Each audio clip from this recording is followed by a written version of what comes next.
नमस्कार, मी दिलीप स्वामी, जिल्हाधिकारी तथा जिल्हा दंडाधिकारी बोलतोय। आपणाला सर्वांना माहिती आहे, आंतरराष्ट्रीय स्तरावरच्या काही प्रसंगामुळे आपल्याकडे गॅस आणि डिझेल पेट्रोलचा तुटवडा आहे अशा पद्धतीच्या बातम्या प्रसारित झाल्या। काही लोकांनी अफवा पसरवले, त्यामुळे खूप ठिकाणी पॅनिक परिस्थिती निर्माण झालेली आहे। परंतु जिल्हा प्रशासन या संदर्भामध्ये दक्ष असून सर्वत्र तपासणी सुरू आहे। आपल्याकडे डोमेस्टिक म्हणजे घरगुती गॅस वापराच्या संदर्भामध्ये कुठलीही अडचण नाही आहे। त्यामुळे घरगुती गॅस ग्राहकांनी पॅनिक होण्याची कुठलीही आवश्यकता नाही आहे। आपल्याला रजिस्ट्रेशन नंतर जो काही कालावधी दिला जाणार आहे त्या कालावधीमध्ये आपल्याला गॅस सिलेंडर मिळणार आहे। फक्त कमर्शियल गॅस उपलब्धतेच्या बाबतीमध्ये अडचण निर्माण झालेली आहे। त्याच्या संदर्भामध्ये सुद्धा शासन स्तरावरून प्रयत्न चालू आहेत आणि जिल्हा प्रशासन स्तरावर सुद्धा या संदर्भामध्ये विविध कंपन्यांशी बोलणे चालू आहे। परंतु घरगुती गॅसच्या संदर्भामध्ये ग्राहकांनी पॅनिक होण्याची आवश्यकता नाही।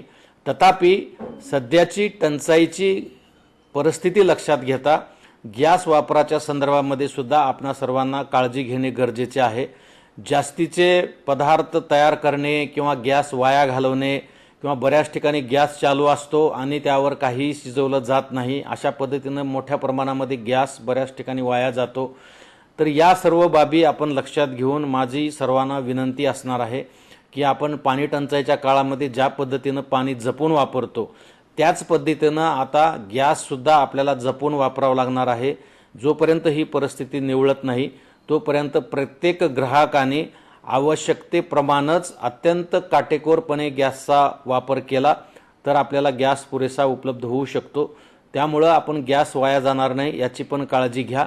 संपूर्ण गॅस एजन्सीच्या तपासण्या आमच्या पुरवठा विभागाच्या टीम मार्फत तयार केलेल्या तपासण्या होत आहेत। जिल्हाभरामध्ये आपण 11 टीम तयार केलेल्या आहेत आणि कालपासून सातत्याने या ठिकाणी तपासण्या सुरू आहेत। कुणी जर काही सावळा गोंधळ करत असेल, काळा बाजार करत असेल आणि त्याच्या पद्धतीने काही साठे वगैरे करून ठेवत असतील तर तुम्ही जिल्हा प्रशासनाशी संपर्क करा, जिल्हा पुरवठा अधिकाऱ्याशी संपर्क करा। त्याच्यावर आम्ही तातडीने EC ॲक्ट खाली कारवाई करू। परंतु या परिस्थितीमध्ये सर्वांनी थोडं संयम बाळगणे आणि प्रशासनाला सहकार्य करणे आवश्यक आहे। ते आपण कराल असा मी विश्वास बाळगतो। धन्यवाद।